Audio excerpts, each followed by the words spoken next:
这场离谱的出局风波把韩国国内的舆论怒火点燃了，矛头直指韩国足协。现在，韩国总统李在明亲自出面批评，文体部也宣布启动特别审计，韩国足球正在经历一次全面的深度整顿。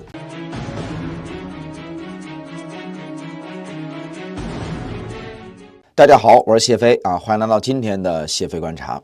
那么本次世界杯小组赛当中的韩国的出局过程很戏剧化，球队呢首轮是2-1逆转捷克，这个开局形势大好，当时出现概率一度就突破了94%。第二轮呢，球队以这个0-1输给了东道主墨西哥，非常意外啊，是门将的一个失误。但是仍然掌握着出线的主动权，只要最后一轮不败，就可以稳稳拿到这个小组的第2名出线。问题就在这儿，不败就出线，打平就出线，中国足球也经历过很多次。6月25号生死战，韩国队的对手是世界排名第61位的南非队。韩国足协呢也罕见的没有为球队回国接机举行仪式，这是自2002年韩日世界杯之后的第一次。球队呢出局当天呢，韩国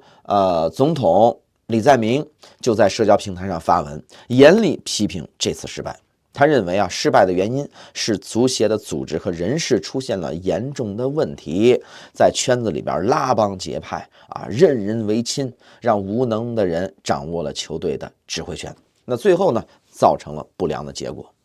李在明呢直接点出了足协选帅的这个乱象，并要求文体部彻查失利的原因，全面的复盘问题。同时呢，表态要推进韩国体育行政体系改革。朝野两党呢也达成了一致的意见，要求国会介入调查足协的运营问题。那文体部呢，在24小时内就确定了最高规格的专项审计方案。你看，这次这个雷霆整顿，并不是因为世界杯失败才开始的。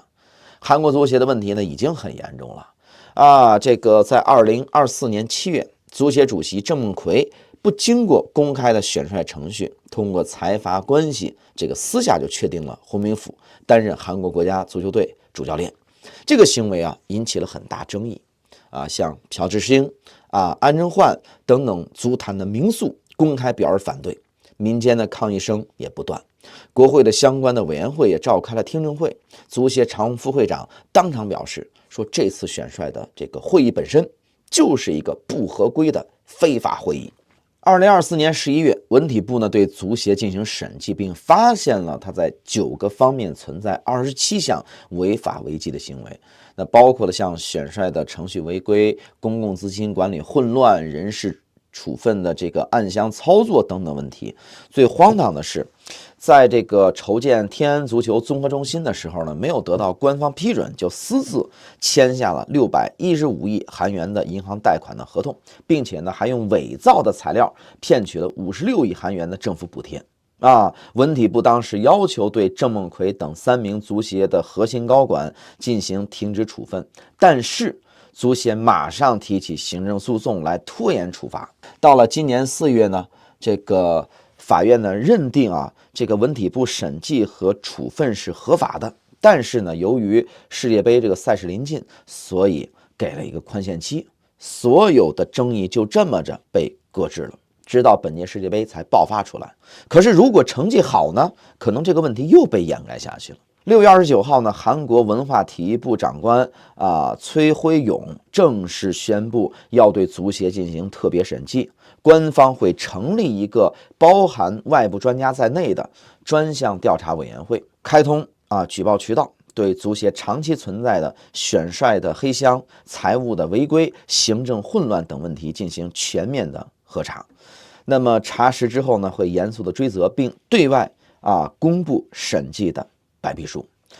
这次审计呢，与之前的流于形式的赛后复盘呢不大相同是韩国公权力对足协30年来家族式垄断运营进行了一个全面的整顿。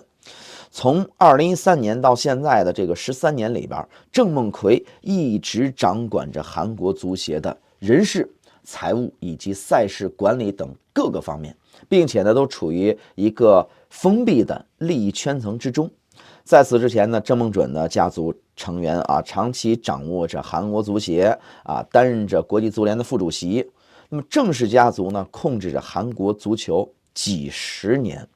长期的这种封闭运营呢，就使得选帅重人情不重能力，公款监管缺失成为常态。足协呢也常常利用这个国际足联自制规则来规避责任。